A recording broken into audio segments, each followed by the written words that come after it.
Here we are at the Marine Gate, the old walled city of Rhodes, right next to a marina.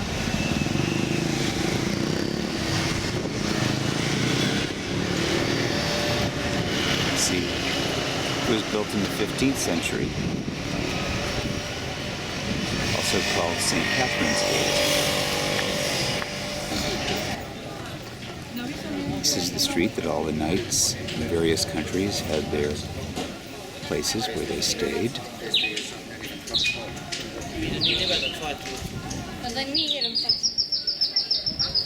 Seal on mingi see vaade siis nüüd sinna merele vist või?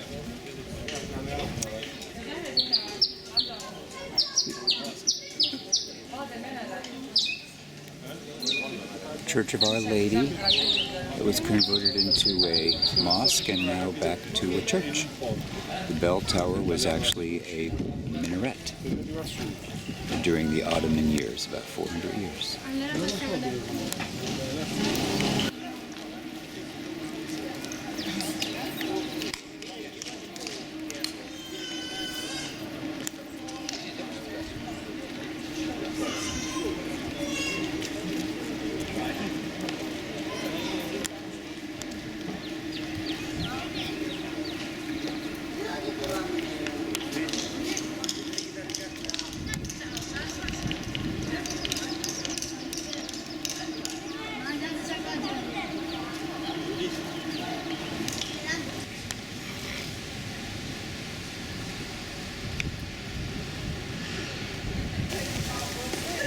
We have the palace of the Grand Master of the Knights of Rhodes.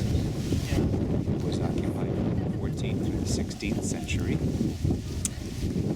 And after that, when the Italians came and took over Rhodes, it became a vacation residence for the Italian king, Victor Emmanuel III, and later, Benito Mussolini. It is now a museum when Rhodes was returned to Greece.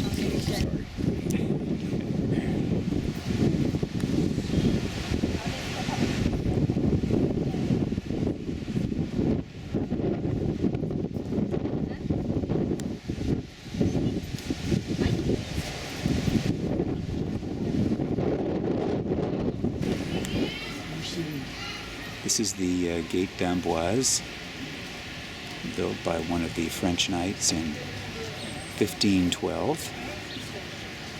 Guard towers on either side, was intended to defend the town from the Ottomans, who invaded and successfully took things over in 1522 anyway for 400 years. And this gives you a view of the wall and the moat that existed here.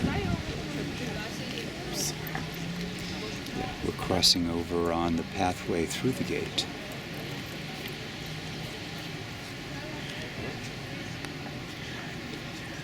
All of the gates have some kind of carving near the top. Well, we have a lovely evening here in Rhodes, looking back over the old city. We just came through the gate, and we're now in Mandraki Harbor. And looking over here, we see 3 windmills from the Mediterranean time period that have survived.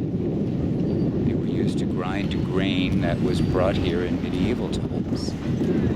There used to be 13 or 14 here.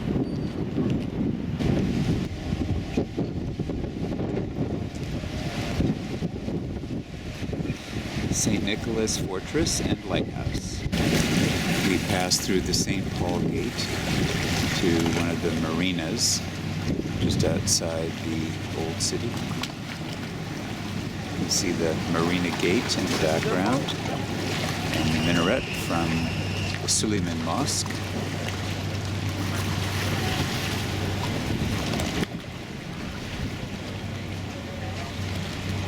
And there's Wedigo.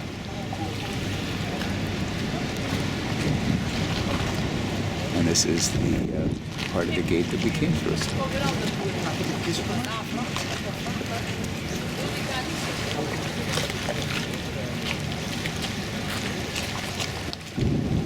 Here we have the current guardians of the Mandraki Harbor in Rhodes. 2 Rhodian deer, a stag, and a doe.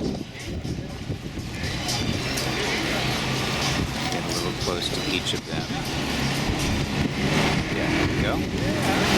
And this is, according to legend, this is where the Colossus of Rhodes stood.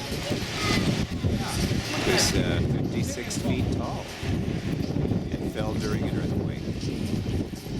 And the people of Rhodes were so worried they had offended the god that it was modeled after that they decided not to rebuild the castle of St. Nicholas that also served to protect the harbor.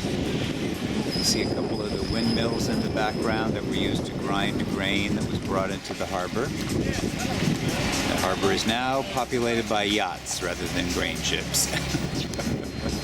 Things have changed. And we are also now in front of the Evangelismos Church. Lovely fountain here. Across the street is the post office, built by the Italians when they were here in the 1920s. Renaissance eclecticism is the style. You can see some of the carvings above at the top.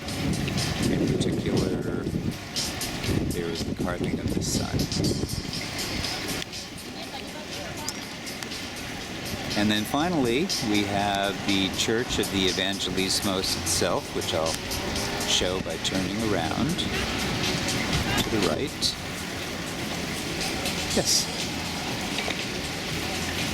Here is the church. Nice frescoes inside, along with the clock tower. And then back to the Rhodian deer.